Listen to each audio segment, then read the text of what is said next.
আমি ঘুম থেকে উঠে দেখি আহান আমার পাশে নেই। আশেপাশে হয়তো গেছে কোথাও।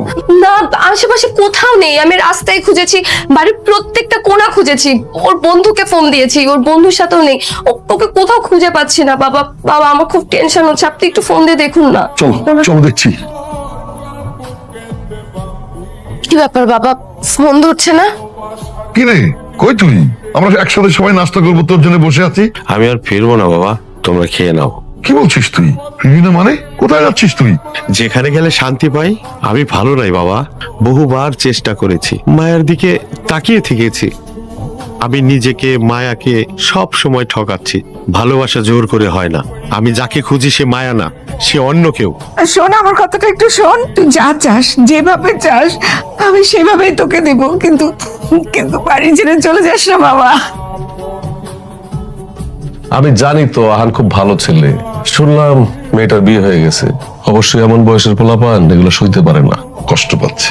বিয়ে দিলে ঠিক হয়ে যাবে। এই ধরনের একটা ছেলেকে বিয়ে দিলে যে ভালো হয়ে যাবো, এটা তোমরা কই পাইছো? ভাইজান, মানুষ বিপদে পড়লে তো আপন মানুষের কাছে আসে। মায়া তো আমার বোনের মেয়ে, আমার মেয়ের মতো। আহানের সাথে যদি মায়ের বিয়ে হয়, তাহলে আহান একটা আশার আলো পাবে, একটা কথা বলার সঙ্গী পাবে। ভাইজান, আপনারা অমত করেন না। তোমরা কি পারতা এরকম একটা অসুস্থ ছেলের সাথে তোমাদের মেয়েকে বিয়ে দিতে? বাবা, খালার সাথে এভাবে কথা বলছো কেন? ওনার এখন কষ্টে আছে। দেখ রে মা, আহান অসুস্থ ছেলে, ওর সাথে যদি তোর বিয়ে দেই, এরপর যদি সে আরো অসুস্থ হয়ে যায়, তখন কি করবি কত দিন?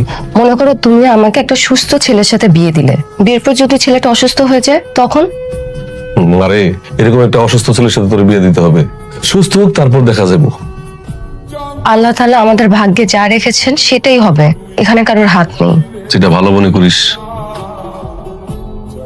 আমাকে কেন বিয়ে করলে? কেন? বিয়েটা করা কি অপরাধ? না, অপরাধ না। আমি একটি মেয়েকে ভালোবাসি, ওর নাম নেহা। নেহা ছাড়া আবার কেউ বউ হবে অসম্ভব, জাস্ট অসম্ভব। কেন বিয়ে করলে? আমি এলোমেলো বলে নাকি করোনা? কোনটা? এই পৃথিবীতে প্রতিটা মানুষেরই ভালোবাসা পাবার অধিকার আছে। এই যেমন তুমি একজনকে ভালোবেসেছো, আবার অন্য একজন তোমাকে ভালোবাসবে, তাই বলে ওর কি ভালোবাসার কোনো অধিকার নেই? আমি কিন্তু আমার উত্তরটা পাইনি। নিহা তোমার অতীত ছিল, আর আমি তোমার বর্তমান। শোনো, ভালোবাসার স্মৃতিকে বিশ্বাস করে, সময় সেখানে গৌণ।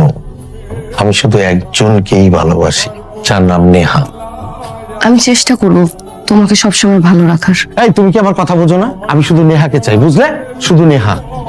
নেহা অন্য ছেলেকে বিয়ে করেছে, মেনে নিয়েছি। তার মানে আমার জীবন থেকে কি 6টা বছর মিথ্যে হয়ে যাবে? যাকে আমি ভালোবাসি, অনুভব করি, তাকে ছাড়া অন্য কাউকে মেনে নেওয়া আমার পক্ষে সম্ভব নয়। আমি অপেক্ষা করব। কষ্ট বাবা।